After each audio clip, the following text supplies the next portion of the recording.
আজ অনেক দিন পরে আবার আমি আর আমার বন্ধু একটি রবিবার সকালে বেরিয়ে পড়েছি ছোট্ট একটা ভ্রমণে।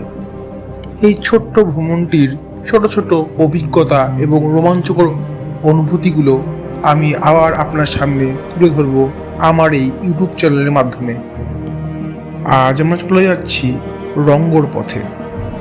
রঙ্গ একটা ছোট্ট পাহাড়ি গ্রাম, যেটা ঝালংয়ের কাছে অবস্থিত। সকালবেলা বাড়ি থেকে বের হয়ে চালসা হয়ে সামসিংয়ের পথ দিয়ে আমরা রঙ্গর পথে যাত্রা শুরু করলাম। আশেপাশের অপরূপ প্রকৃতির সুন্দর দেখতে দেখতে আমরা দুজনে বাইক নিয়ে এগিয়ে যেতে থাকলাম।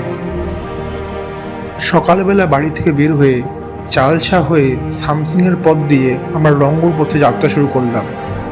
আশেপাশের অপরূপ প্রকৃতির সুন্দর দেখতে দেখতে আমরা দুজনে বাইক নিয়ে এগিয়ে যেতে থাকলাম।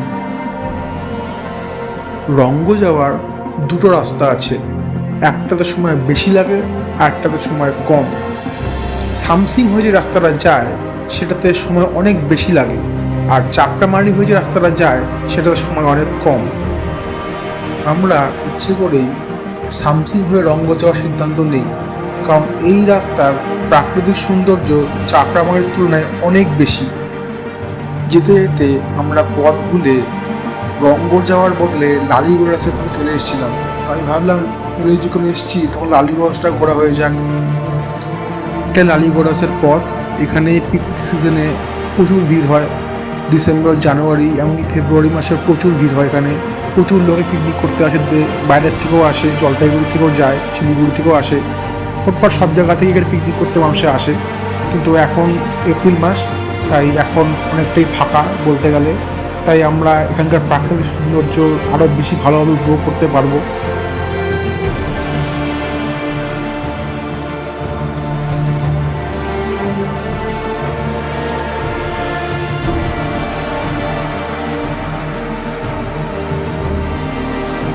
আমাদের লালিগঞ্জটা ঘুরতে ঘুরতে প্রায় অনেকটা বেলা হয়ে গিয়েছিল, তাই আমরা আর লালিগঞ্জটা এক্সপ্লোর না করে রঙ্গের পথে আবার রওনা দেওয়ার সিদ্ধান্ত নিই।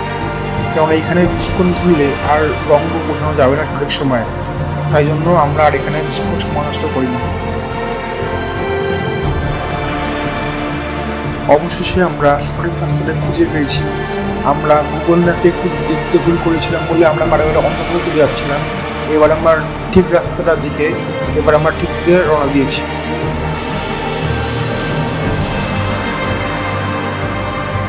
আশেপাশের প্রাকৃতিক পরিবেশ সত্যি অসাধারণ সুন্দর।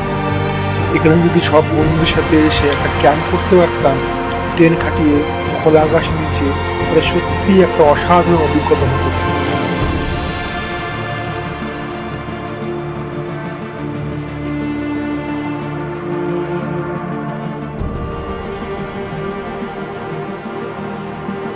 এখন আমরা ঝালংয়ের রাস্তা চলে এসেছি। এখন এখান দিয়ে সোজা রঙ্গর পথে যেতে হবে।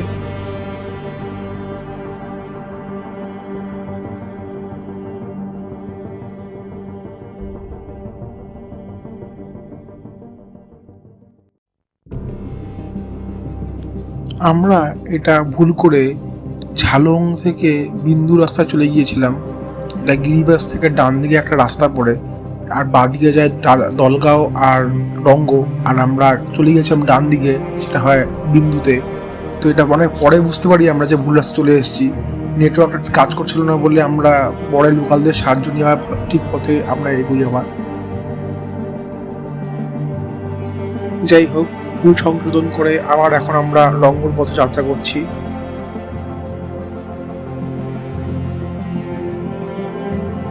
রঙ্গ যাওয়ার পথে এই অসাধারণ ভিউ পয়েন্টের রাস্তায় পড়ে, যেখানে আমরা 5 মিনিট না দাঁড়িয়ে পারিনি। এই অসাধারণ ভিউ পয়েন্ট উপভোগ করার জন্য কিছুক্ষণ দাঁড়াতেই হতো এখানটা।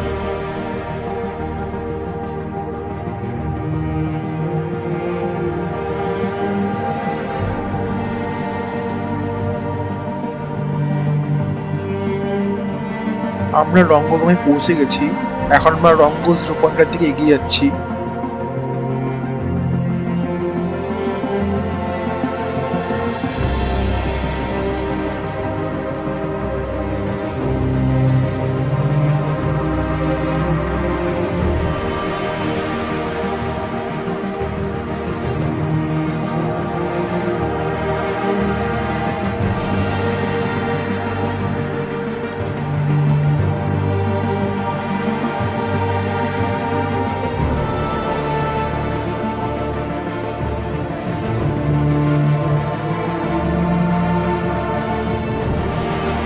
চারপাশে পাইন বন দিয়ে ঘেরা একদম শান্ত স্নিগ্ধ একটা পরিবেশ এই রঙ্গ জিরো পয়েন্টের।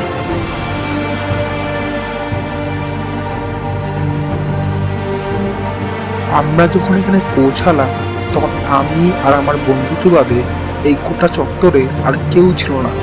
একদম শুনশান নিস্তব্ধ, শুধু গাছের শুকনো পাতা ধরে পড়ার শব্দ আর গাছের ডালপালা নড়াচড়ার শব্দ ছাড়া আর কোনো শব্দ এখানে ছিল না। তার মধ্যে দিয়ে আমরা বাইক চালিয়ে যাচ্ছিলাম।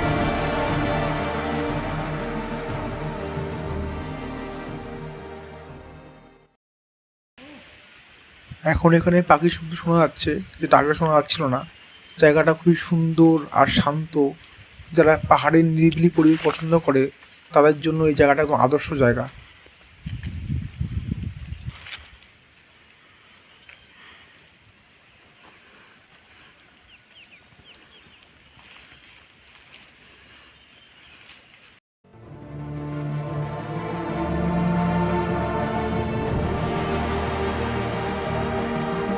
আমরা হঠাৎ করে জঙ্গলের ভিতর থেকে একটা ঝর্ণার আওয়াজ টাইপের একটা পাই। তো আমরা দেখতে চাই যে এখানে একটা ঝর্ণা আছে কি নেই, তাই জন্য আমরা দুজন মিলে একটু এগিয়ে যাই। যাই হোক, ওখানে আমরা ঝর্ণাটা পাইনি, হয়তো এটা কোনো ইকো ছিল। মানে পাহাড়ে পাহাড়ে অনেক সময় এরকম শব্দ মানে দূর থেকে ভেসে আসলে মনে হয় সামনে থেকেই হচ্ছে। তো আমরা ওইটাকে ঝর্ণা ভেবে বসছিলাম। তো আমরা অনেকটা এগিয়ে গিয়েছিলাম কিন্তু আমরা কিছু পাইনি বলে আবার আমরা ফেরত চলে আসি এখান থেকে।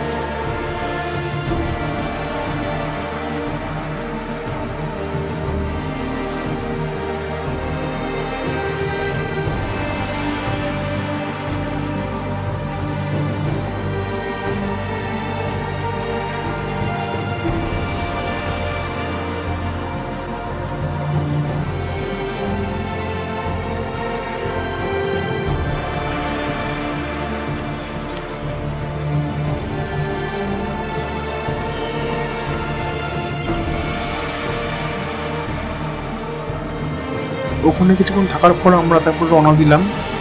এখন আমরা এসেছি ঝালংখোলা রিভার সাইডে। এটা একটা খুব সুন্দর জায়গা। এখানে হোমস্টেও আছে। এখানে এসে মানুষ থাকে, ভেকেশনে এসে থাকে। ঠিক আছে, একটা ঝর্ণা আছে, খুব সুন্দর ঝর্ণাটা। পাশে একটা কাঠের ব্রিজও আছে। তো আমরা এখন এই জায়গাটা একটু ঘুরে দেখছি।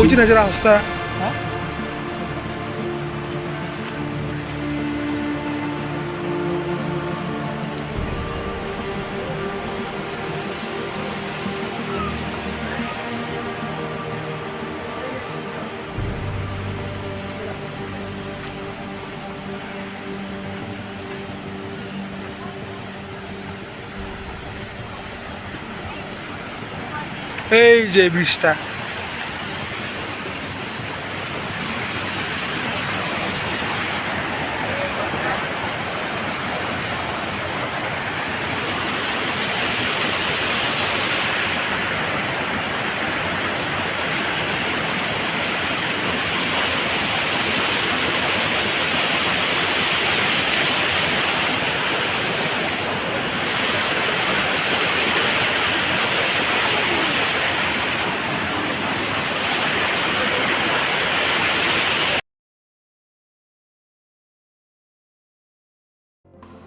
আমাদের ছোট্ট ভ্রমণটি যতটা ছোট হবে ভেবেছিলাম ততটা ছোট হয়নি। আমি আর আমার বন্ধু আমাদের গন্তব্যে পৌঁছতে গিয়ে বারে বারে পথভ্রষ্ট হয়ে অন্য দিকে চলে গিয়েছিলাম। তাতে আমাদের গন্তব্যে পৌঁছতে বেশ খানিকটা সময় লেগেছিল, কিন্তু তা সত্ত্বেও আমরা শেষ পর্যন্ত গন্তব্যে পৌঁছতে পেরেছিলাম। যদিও আমরা আমার রঙ্গটা অতটা ভালোভাবে এক্সপ্লোর করতে পারিনি, কেননা আমাদের সময় শেষ হয়ে এসেছিলো, আমাদের বাড়ি ফিরতে হতো তাই। কিন্তু তবুও রঙ্গতে ঘোরার হুজুকে আমরা আশপাশটা আরও ভালোভাবে ঘুরে নিয়েছিলাম। তাই জন্য সেদিক দিয়ে বলতে গেলে আমাদের লাভের লাভ হয়েছে, ঠিকই ক্ষতি হয়নি বেশি কিছু। অভিযাত্রীর ডায়েরি এরকম ছোট্ট ছোট্ট টুকরো টুকরো অ্যাডভেঞ্চার নিয়ে আবার ফিরে আসবে এক নতুন ভিডিও নিয়ে। ততক্ষণের জন্য সঙ্গে থাকবেন।